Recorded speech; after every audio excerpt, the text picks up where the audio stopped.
Hello chers abonnés de Téléassou, j'espère que vous allez bien. Alors ceux qui me suivent sur les réseaux sociaux savent que je viens d'achever une enquête sur les coûts des passeports en Afrique. Le président de la République du Cameroun, Paul Biya, a en effet signé une ordonnance le 7 juin dernier faisant passer les coûts des timbres des passeports ordinaires de 75 000 francs CFA à 110 000 francs CFA. Je suis partie simplement d'un constat que le Cameroun était déjà parmi les pays qui appliquaient les passeports au coût très élevé en Afrique, alors qu'on était à 75 000 francs CFA et que maintenant qu'on est passé à 110 000 francs CFA, quelle est notre place? C'est en fait cette curiosité qui m'a amené à plonger mon nez pendant plus de 10 jours dans les coûts des passeports en Afrique. Alors, je vous amène faire un tour dans les coûts des passeports en Afrique, mais je vous dis aussi pourquoi je pense que les coûts des passeports appliqués aujourd'hui par le Cameroun ne se justifient absolument pas.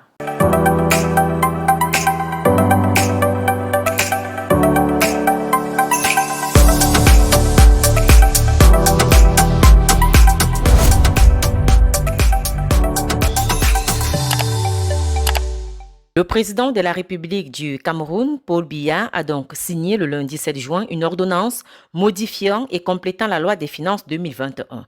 On peut y lire que le droit de timbre sur les passeports nationaux est fixé à compter du 1er juillet 2021 à 110 000 francs CFA. En 20 ans, c'est la troisième fois que le Cameroun augmente ses frais de timbre pour passeport.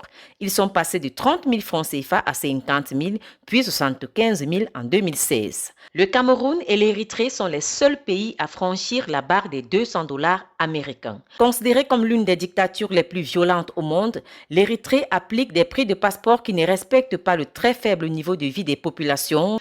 Une politique de durcissement assumée pour un pays qui cherche à rendre le passeport inaccessible pour le commun des Érythréens afin de réduire les départs. Les Érythréens quittent en effet le pays à la moindre occasion, notamment à cause de la dictature et d'un service militaire anormalement long, environ 6 ans et demi.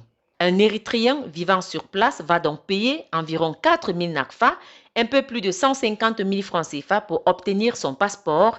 En ce qui concerne le classement général, seuls 10 pays africains atteignent la barre des 100 $ américains, c'est-à-dire 55 000 francs CFA, soit la moitié du coût annoncé par le Cameroun.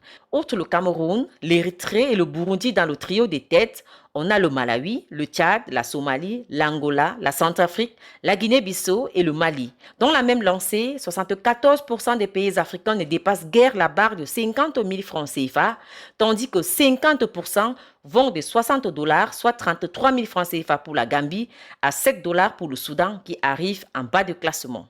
En parcourant les coûts des passeports en Afrique, on arrive à la conclusion que rien n'explique cette hausse vertigineuse du prix du timbre du passeport camerounais. Le nombre de pages, 32, n'est pas compétitif, tout comme la validité qui reste de 5 ans, là où de nombreux pays proposent une validité de 10 ans, tout en restant 2 fois moins cher que le Cameroun. Une vingtaine de pays en Afrique produisent des passeports d'une durée de 10 ans. D'autres encore offrent des formules adaptées et une flexibilité logique. Ainsi, le Ghana propose le passeport de 32 pages au prix de 10 000 francs CFA pour une validité de 10 ans. Celui de 14 000 francs CFA contient 48 pages. Il faut ajouter l'équivalent de 5 500 francs CFA si l'on veut avoir ses passeports en urgence.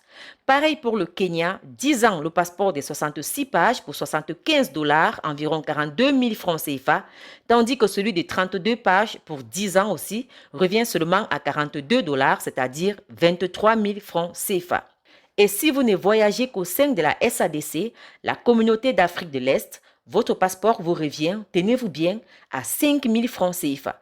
Le royaume d'Eswatini délivre quant à lui son passeport de 64 pages à 20 000 francs CFA.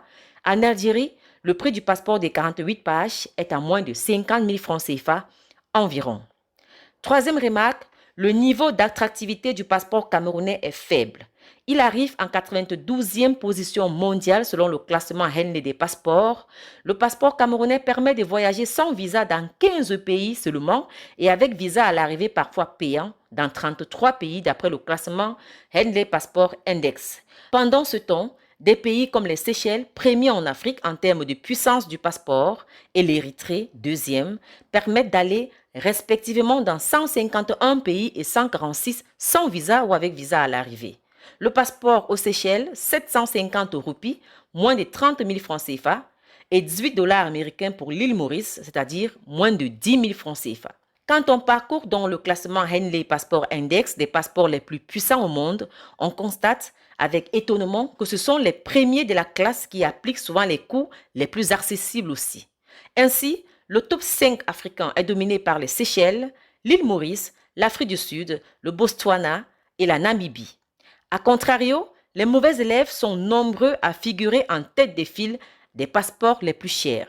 Quatrième remarque, le prix du passeport camerounais ne correspond pas au niveau de vie des populations. Des pays mieux classés que le Cameroun en termes de niveau de vie appliquent pourtant des prix de passeport moins élevés. Le Botswana, 5e africain dans l'indice de développement humain 2019 du PNUD, est à 25 dollars américains de frais de passeport. Certains pays ont aussi adapté les coûts de passeport aux catégories sociales précises. Dans de très nombreux pays comme le Gabon, le Rwanda, le Nigeria, le Maroc, le Niger ou encore l'Algérie, les prix du passeport des enfants, des étudiants, des élèves diffèrent de ceux des adultes. Autre remarque et pas des moindres, l'argument du délai de 48 heures ne passe pas. Non seulement rien n'est sûr en ce qui concerne cette échéance au vu de la zone d'ombre qui entoure les délais d'avant-dépôt physique du dossier, mais certains pays font l'express pour bien moins que cela. L'Ouganda, par exemple, produit le passeport express en 48 heures pour l'équivalent de 54 500 francs CFA avec une validité de 10 ans. Le passeport express en Zambie coûte 32 dollars, soit 17 000 francs CFA et couvre 10 pays. Le Rwanda, pour sa part, produit son passeport normal en 4 jours pour 57 pays couverts. Validité 10 ans, montant 54 000 francs CFA. Au vu de toutes ces données, le Cameroun gagnerait à revoir sa politique de coût de passeport à défaut d'expliquer aux populations le bien fondé d'une telle décision. Le passeport n'est pas un document de luxe. On ne saurait en priver toute une grande partie de la population. Merci à tous d'avoir regardé. N'hésitez pas à partager. Abonnez-vous, laissez-nous votre commentaire au bas de la vidéo. Qu'est-ce que vous pensez des nouveaux coûts de passeport qui seront appliqués par le Cameroun à partir du 1er juillet prochain? Quels sont les pays en Afrique qui vous ont le plus marqué en termes de politique de coût de passeport? Laissez-nous votre avis. Le débat est ouvert. Je vous ai laissé en bas de la vidéo tous les liens dont vous avez besoin pour vous faire votre propre idée du sujet, notamment l'article résumé de l'enquête sur teleasu.tv, mais aussi notre classement des pays africains en termes de coûts des passeports les moins chers, les plus chers, le document qui résume un peu mes prises de notes pendant l'enquête, notamment les observations que je fais dans une colonne à droite. Vous allez trouver le document juste au bas de la vidéo et je vous ai laissé en bonus un document qui contient tous les liens qui m'ont permis de collecter cette information. En fait, en bonus, je vous ai mis à disposition mes sources d'informations. Merci d'avoir regardé, partagé, suscité le débat autour de vous. On se retrouve très bientôt sur Teleasu. Restons connectés.